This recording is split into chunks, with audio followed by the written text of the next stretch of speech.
So Samsung includes a bunch of applications so that you can get your device and start using it almost immediately. It does include a bunch of apps like the S Planner for the S Pen. It's also known as the Samsung Planner.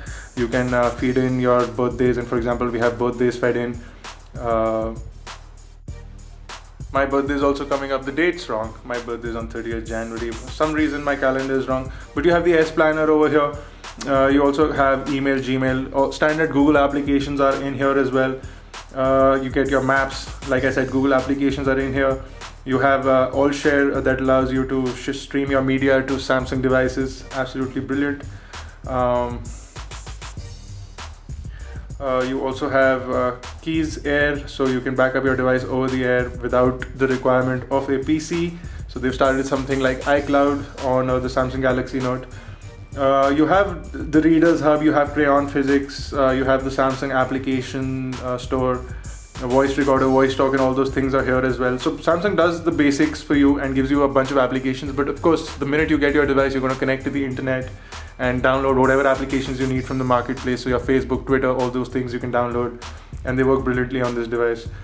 In terms of voice to text or voice to action recognition, speech recognition, like the iPhone 4S has Siri, Samsung has had from the Samsung Galaxy S2 or possibly before that tied up with VLingo. VLingo on this is pre-installed and does a great job of doing actions for you. So you double tap on the home button, it brings up VLingo. What would you like to do? And it simply asks you what you would like to do. Now this is a great interface, especially when you're driving. So if you have a car dock, you can place this in your car dock. And this is a great interface to use if you're driving, and you don't even need to touch the device to bring up the voice functions. You can simply say, "Hi Galaxy." What would you like to do? So once you do that, it'll give you a bunch of options. You can redial a number, reply, you can send you can set a memo, you can check your schedule, you can update your Facebook status, or you can ask the weather in San Diego. So these are some of the quick functions you can do, but of course here you can see that you can do a lot more. You can find directions, you can open applications, you can update your social networking feeds including Facebook, Twitter, and Google+. You can of course play your music. You can set a schedule, you can quick write a memo using your voice, you can search for things online and within your phone, you can send a message or call someone from your phone book, or even dial a number directly from this app. There are basic limitations, and it does not have an open interface, not an open API which recognizes what you're trying to say. It does pick out keywords from what you're trying to say and has a limited recognition compared to Siri. But on the flip side, what this has, example, it can update your social networking feeds. It can also already navigate within India as well. Siri cannot update your social networking feeds, and it cannot navigate in countries apart from the US. So it does have limitations, Siri, but this app has better functionality. But in terms of voice to text, Siri has a better and a broader range of recognizing what you're trying to say, whereas this has limited recognition and it recognizes a bunch of words.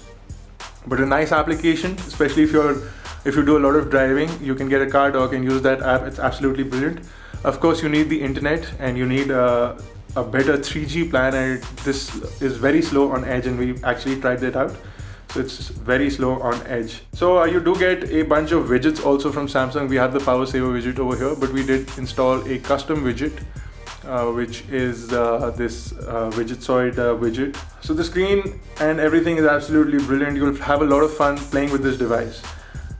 In terms of phone, the major functionality of the phone, the earpiece is extremely crisp and clear. The microphone picks up your sound without any problem and transmits it from the other side. So both way, incoming and outgoing audio is absolutely great. Battery life on this device is somewhat of a mix of things.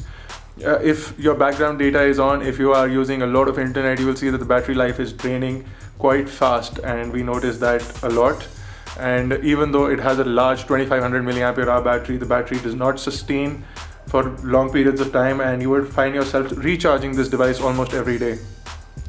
But you can play around with that a little bit and customize it in a fashion. For example, we turned off background data syncing, and we turned off data every time we didn't need it. That's why we have this really nice quick launch widget over here. So using this quick launch widget, we disabled our data, and we disabled our background data as well. And as soon as we did that, we found that once the device was not syncing with Google every 5-10 minutes or every hour, the battery life actually was able to last us for 2 days. So battery can be improved considerably if you play around with your settings a bit. So you would like to look into that aspect when you do get this device. If you do get this device, absolutely all Android phones use a lot of battery, but this device has a good thing that the AMOLED display uses considerably less battery compared to an SLCD display, or so they claim. But this is a large 5.3-inch display, so battery life can be a kick and a miss with this display. I'm just going to quickly go into About Phone and see what's using the battery maximum to show you that in this device, instead of the display, the operating system is using the maximum amount of battery. And once you do reduce the background syncing and you turn off the background syncing, you will see that these averages will change and the operating system usage becomes less. So now it's time for one of the best features that you guys like, and it's benchmarks. And we've seen some of the really nice benchmarks on this device. You'll see scores upwards of 3000 on this. And I'm just going to quickly run a full benchmark and show you what it looks like on Quadrant to begin with.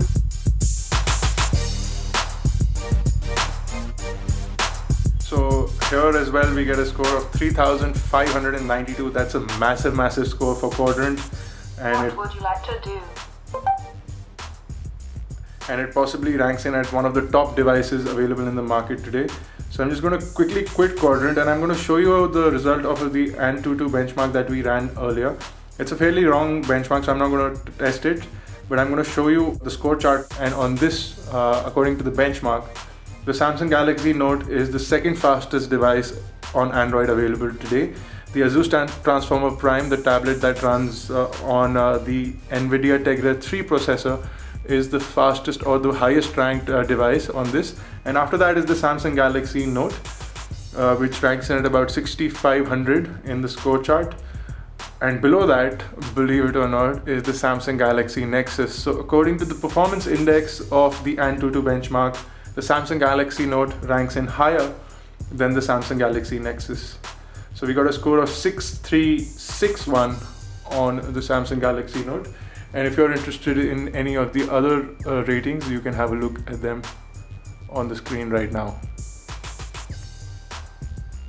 So that's most of the features of the device, except what I maximum do on my device, and that is play games.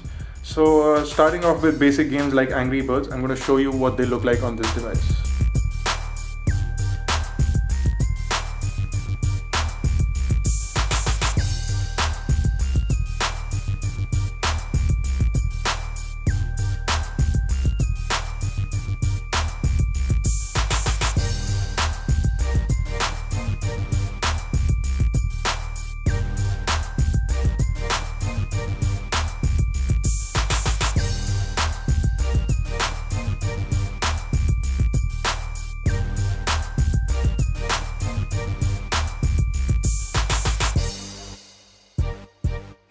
I kind of miserably failed at playing that level, but as you can see, Angry Birds play really well on this device, and they do work even though the screen size is much larger. So the game works brilliantly and you'll have no issues because the processor, the performance is absolutely brilliant. The other game that I'm going to play is Riptide. This is available in the Samsung App Store for free, and this is an HD version of the game, and this game also works brilliantly on the Samsung Galaxy Note.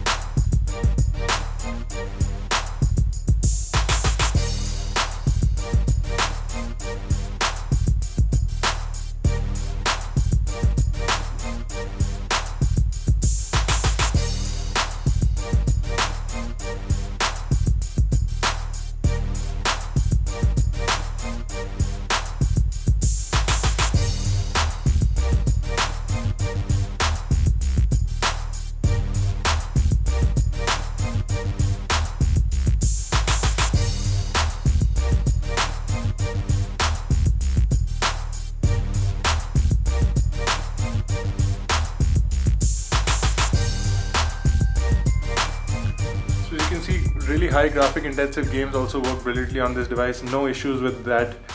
as well. So the Samsung Galaxy Note is essentially one of the best devices you can get in the market today. It has a really impressive spec list, and the fact that it comes with this really nice S Pen, which adds a lot more features to a phone than any other standard device can do in the market today. The fact that you can actually scribble on the device, you can take down notes, you can quickly sign papers and send them back. You can also do full level office documentation on this, so your spreadsheets, PowerPoint presentations, everything can be made on the Galaxy Note itself. So a simply brilliant device, and you can see how vivid the display is on this. It's one of the most vivid displays that we've seen on a device of this size, or actually even a smaller device.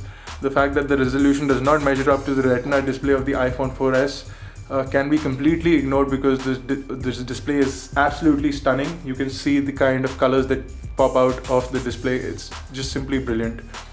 The S Pen allows a lot of features, including editing, quick notes, memos, signatures, a lot more features than a stylus could have done in the past. So we really love the S Pen, and on this device it's absolutely brilliant.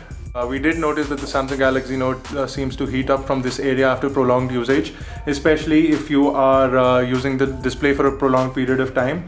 We did not see any difference in the usage of the device when this happens. There's no battery life decrease, so it essentially does not bother the user, but this is something that we thought we'd bring to attention. So there is a certain heating over here, but that should not affect your usage in any manner. The device is a pretty sturdy device. We would recommend getting a nice and a good quality screen protector along with a nice cover. The Samsung cover for the Note is free for the device, or I don't know if it's free anymore, but it came free with the first initial bunch of devices. It does protect the front of the device, but if it falls down, it is not attached to the device in any manner, so there is a chance that the cover opens up. So we would recommend that you get a nicer cover, something that stays on the device even if the device falls out. So that would definitely protect the screen. The device overall is not very heavy. It's fairly slim, fits in the pocket without any problems. It does feel a little awkward holding such a big device to your face, and if you don't have a problem with that, then you can most definitely go in and get this device. It's much larger than any standard phone. My iPhone here, as a representative of that, the device is much larger, and some people may feel awkward holding this device to their face. So there you go, guys. This was a full in-depth review of the Samsung Galaxy Note. If you have any questions or queries regarding this video, you can log on to our forums, post your questions over there. You can also leave your comment below, and we'll try and answer your questions. For more unboxing videos, reviews and tutorials, log on to igyan.in. If you have any questions, queries, you can log on to our forums. Do subscribe to our YouTube channels. It's youtube.com/igyan, youtube.com/igyantv. You can also catch us on Facebook, Twitter, and on Google+. The links to those are at the end of this video or in the description below. For igyan.in, this has been Bharat Nagpal. Thank you guys for watching.